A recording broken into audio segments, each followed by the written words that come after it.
Horsemanship tip of the day.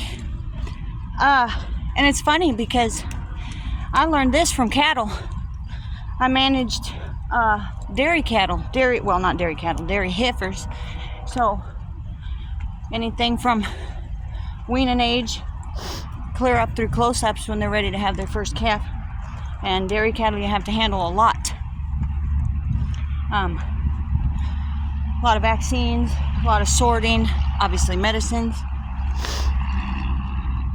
And it didn't ever occur to me until I had to teach my guys, because I was very stringent, very strict. I insisted that they learn proper cattle handling techniques, correct? They call it low stress, but it's just the right way to do it. So as I was teaching them, that's when it actually became real to me in my mind. And that is, you don't ever just hold them. You put them in a position where they are contained or limited. So for us, that's going to be the position of our leg or the position of our rein. See if I can do a little example. So if I want to pick this horse up, attaboy. See, he gives slack in that rein. Can't see it because my arm's there. And I haven't changed my position. A lot of people's natural inclination is when they take hold of a rein and the horse comes to it, they take the slack out and keep pulling. That's a very, very, very basic example, but it's a good one because we do this. Our legs are always on our horse. We're always pulling on their face. And what I learned is, like I said, I learned this from cattle. Once you get them in a confined space, which is actually just like bridling them up or asking for a collection, then you just hold them there. In other words, when you get them in the frame you want, holding them there does not mean I'm going to hold pressure on that. Holding them there means he's here, so I'm just going to allow my hand to be here.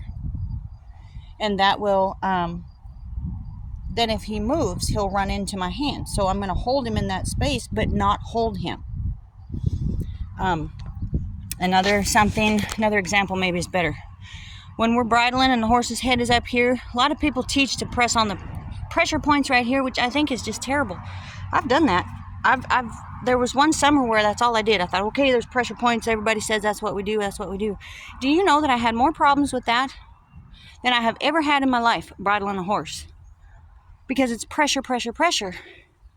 So instead, you guide them to a place, and then all I do, my arm is here to hold, but I'm not pressuring this horse and clutching on him all the time. It's just there.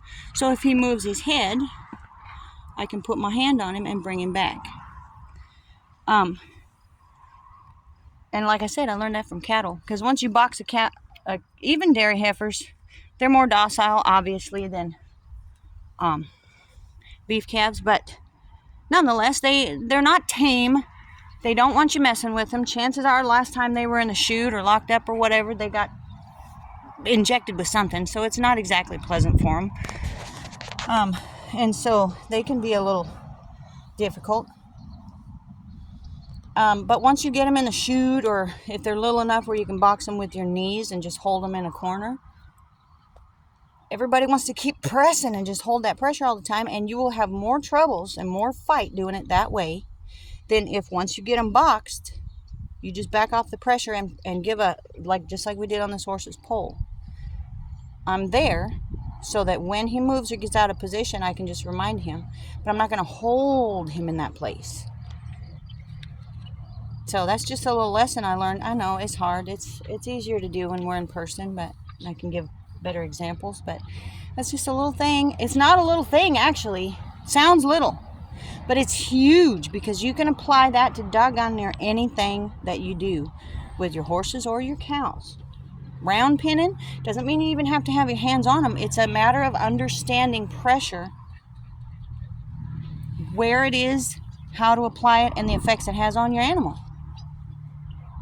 And like I said, that really came to be for me working cattle when I was having to teach my guys. But just think about that. When I say hold him in position, I don't mean hold with restraint.